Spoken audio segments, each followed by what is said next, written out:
그리고 땅 속에 이제 그 양분이 많으면 오히려 많으면 좋을 줄 알지만 많으면은 뿌리가 장애를 받고 사람을 생각 사람은 이제 밥 있고 반찬 있고 쭉 있잖아요. 그게 그냥 안 씻고 그냥 집어넣어 버리면은 그게 흡수되나요? 안 되잖아요.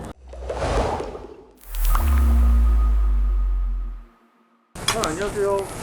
지금 농사가 끝나는데 지금 왜 땅을 파고 계시는 걸까요? 지금 이제 우리가 여기 배추 농사를 지었던 땅인데요. 여기 배추 잔재물도 들어가 있죠. 하우스 같은 경우는 작물을 밥 만들기 한 1, 2주 전에 이렇게 시비를 하는데 좀 미리미리 요 땅이 이제 그 유기물 함량이 적어서 미리 좀 넣고 있습니다. 그래서 다음 작기 일을 위해서 미리 땅을 이제 만들고 있는데 지금 여기 보시면 잔재물도 있고 우리가 막 트랙터라든지 경운그리가 로타리를 딱 치면 되죠. 이제 뿌리고 나서. 근데 여기는 규모가 안 돼가지고 이제 지금 이렇게 하고 있는데 여기 보시면 제가 삽으로 안 하고 왜 갱이로 하느냐 뭐 밑에 비료가 골고루 좀 잘 섞이는 장점이 있어요. 그리고 이제 이렇게 뭐 요 잔재물 같은 거 뭐 돌이라든지 이런 것도 이제 좀 눈에 잘 보이기 때문에 땅을 만들기 훨씬 낫죠.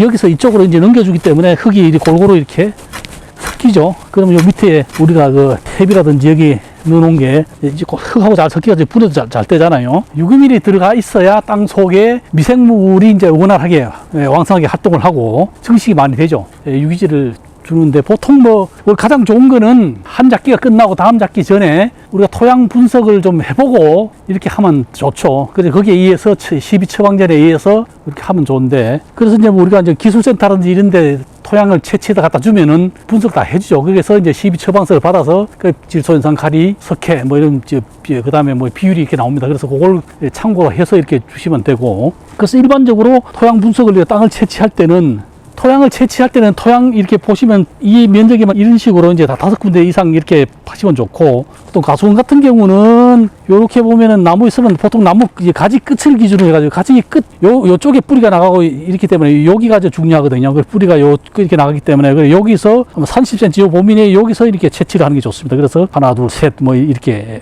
그 다음에 요거를 3군데 한 걸 몇 군데 더 해가지고 여러 군데 보통 그렇게만 5군데 정도 요런 식으로 이런 식으로 이렇게 채취를 해서 하는데 채취하는 방법을 좀 알려드리도록 하겠습니다. 토양을 일단은 이렇게 흙을 이렇게 해서 이렇게 하면 이 정도 이렇게 흙을 파내죠. 이렇게 파냅니다. 이렇게 파내면은 요게 15cm 한 요 정도 15cm 되죠. 15cm 정도 되는 여기를 하기 전에 요 표터에 풀이라든가 있으면 풀 같은 거 좀 1, 2cm 가수원 같은 데 특히 있죠. 풀 요런 거 한 1, 2cm 깎아내고 그 다음에 여기를 요렇게 해서 15cm 정도 이렇게 파면 되죠. 요렇게 파서 이렇게 하면 15cm 되잖아요. 그러면 좌우에 여기는 필요 없어요. 그래서 여기 좀 이렇게 걷어내고 이렇게 걷어내고 여기 있는 흙을 채취 봉투에 담아서 여기 담으면 되죠. 요거를 이제 여기 그 다음에 이쪽에도 이제 파서 이렇게 판 다음에 위 살짝 깎고 요렇게 해서 여기 15cm 하면 되죠. 한 15cm 정도 들어갔습니다. 그래서 좌우를 이렇게 좀 제거하고 가운데 부분에 흙을 이렇게 해서 요거를 5군데 정도 채취하고 그런 다음에 요거 흙을 잘 섞어야 되죠. 잘 섞으셔가지고 5군데 하면 흙 양이 많잖아요. 그러면은 요걸 잘 섞은 다음에 한 1kg 정도만 담으셔가지고 여기다가 자 이름 쓰시고 요 집원 땅 번지를 기록하시고 밭이나 논이냐 요거 기록하시고 뭐를 심을 것이냐 요걸 기록해서 기술센터에 이제 보내시면은 분석을 해주죠. 분석을 다 해주는데 또 시료 채취는 우리가 농가에서 하시고 그 다음에 요거 채취해서 갖다 주는 것까지 하시면 되죠. 그러면은 기술센터에서 시료를 가지고 조제를 해서 분석을 해서 여기서 이제 우리가 보통 뭐 pH라든가 EC라든지 땅 속에 있는 유기물 함량 그 다음에 유효인산 양이온 교환선 양이온 뭐 요거를 이제 칼슘, 마그네슘 이런 거를 분석을 하고 논토양 같은 경우는 규산 함량도 하고 일반 토양 같은 경우는 석회 함량 그래서 석회가 얼마나 필요하냐 요거를 따서 12 처방성어를 이제 발굴을 하는데 여기 토양 검정 결과를 이제 흑토람이라고 지능청에 보면 사이트가 있어요. 거기서 입력을 해서 거기서 집어넣으면 자동적으로 이제 12 처방서가 나옵니다. 그래서 요걸 출력해서 농가에 주면은 농가에서 이제 이걸 가지고 활용을 하면 되죠. 활용을 하는데 뭐 여기 뭐 예시로 좀 가졌는데 이렇게 보면 이게 나옵니다. 이게. 그럼 여기서 분석해가지고 요 가운데 여기가 정상이죠. 그래서 여기 선에서 조금 내려오면 요거 pH가 좀 낮다. 이건 좀 그 석회를 좀 집어넣어서 계량을 해야 된다는 얘기죠. 유기물은 여기니까 적정하다. 인산 많다. 이건 좀 줄여야죠.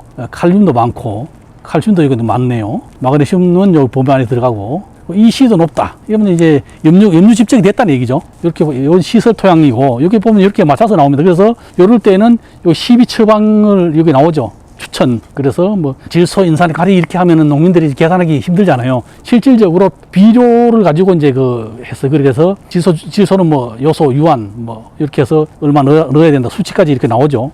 인산질은 용성미를 넣었을 때는 얼마 넣고 용가리 여기는 많으니까 넣을 필요 없죠. 그래요. 0. 그다음에 칼리도 이제 염화 칼리를 넣느냐, 항산가리를 넣느냐. 따라서 이제 이렇게 밑거름을 얼마 넣고 그다음에 웃거름을 이렇게 쭉 나오죠. 그다음에 퇴비도 이제 여기 유기물 함량이 여기가 물론 뭐 적정하지만 이제 좀 넣어야 되니까 일반적으로 300평 기준으로 뭐 3톤 넣잖아요. 근데 여기는 수치가 이 정도 나와 있으니까 지금 1톤 넣는 걸로 나와 있네요. 여기 보시면은. 시설 토양은 이렇게 나오고, 논토양에는 규산 함량이 나온다 그랬죠. 여기 보면 유효규산 함량이 이게 상당히 낮잖아요. 규산 비료를 이만큼 넣어야 된다. 이렇게 나옵니다. 그래서 이걸 보시고 비료를 넣으시면 됩니다. 이렇게 하시면 되죠. 그 다음에 일반 밭토양 한번 볼까요?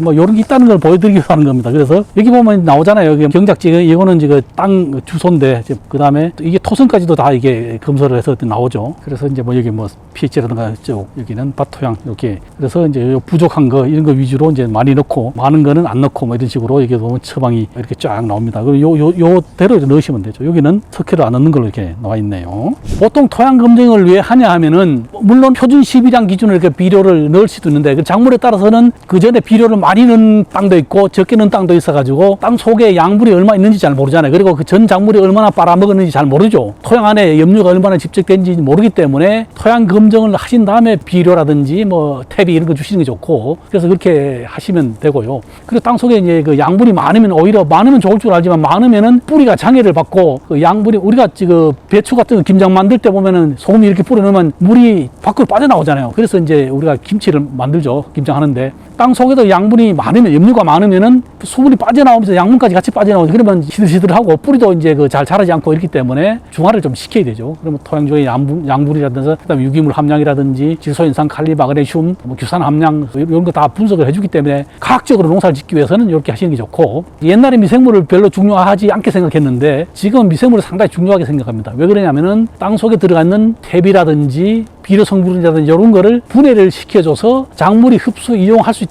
만들어주는 역할을 하는 게 이제 미생물이잖아요. 그래서 미생물이 상당히 중요하기 때문에 땅을 만들 때 미생물의 먹이죠. 그래서 퇴비도 넣고, 그 다음에 최근에는 미생물 제제가 좀 좋은 게 많이 나와 있습니다. 그래서 미생물 제제도 시비를 해서 염주를 좀 분해를 빨리 하고 염주장애를 적게 일어나게 이렇게 하는 그런 것도 있기 때문에 미생물 제제를 같이 넣으시면 더 효과적이죠. 사람을 사람은 이제 밥 있고 반찬 있고 쭉 있잖아요. 그게 그냥 안 씻고 그냥 집어넣어 버리면은 그게 흡수되나요? 안 되잖아요. 이제 입에서 좀 이렇게 자글자글 씹어서 침도 이렇게 섞어서 소화 효소가 나오고, 그 다음에 위에서 들어가서 위에서도 이제 위산에 의해서 작용을 해서 십이장, 대장 이렇게 쭉 거치면서 이제 양분이 흡수되잖아요. 그 마찬가지로 토양 중에 양분을 넣더라도 여기 잘게 이제 작물이 흡수 이용할 수 있도록 이게 분해가 돼야 되는 거죠. 그렇게 만들어주는 역할을 하는 것이 미생물이다 이렇게 보시면 됩니다. 그래서 미생물이 가장 중요하다 이렇게 보시면 되겠습니다. 땅 만들면서 비료 성분까지 같이 들어가 있는 게 있어요. 이게 입제 형태로 된 게 있는데 이런 거를 밑에 이제 우리가 퇴비 넣으실 때 이렇게 같이 이렇게 넣어주시면 좀 효과적으로 사용할 수 있을 것 같습니다. 그래서 저 입제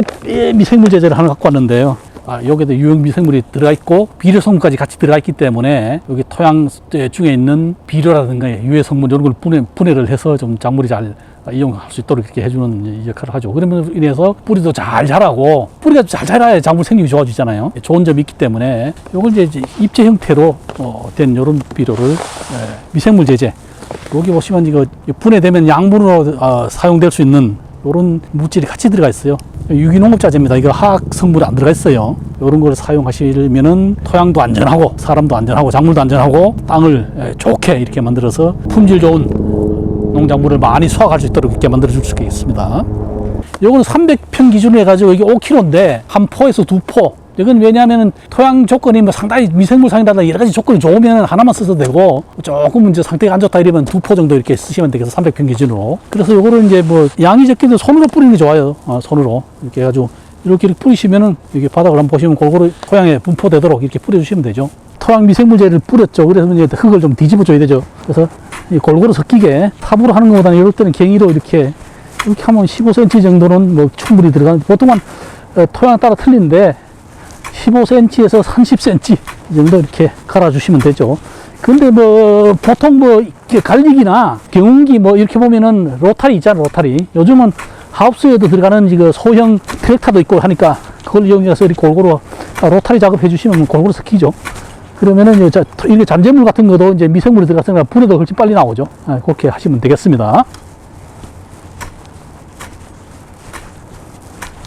오늘은 하우스 토양 관리에 대해서 알아보았습니다. 지금까지 농사도사 최광렬이었습니다.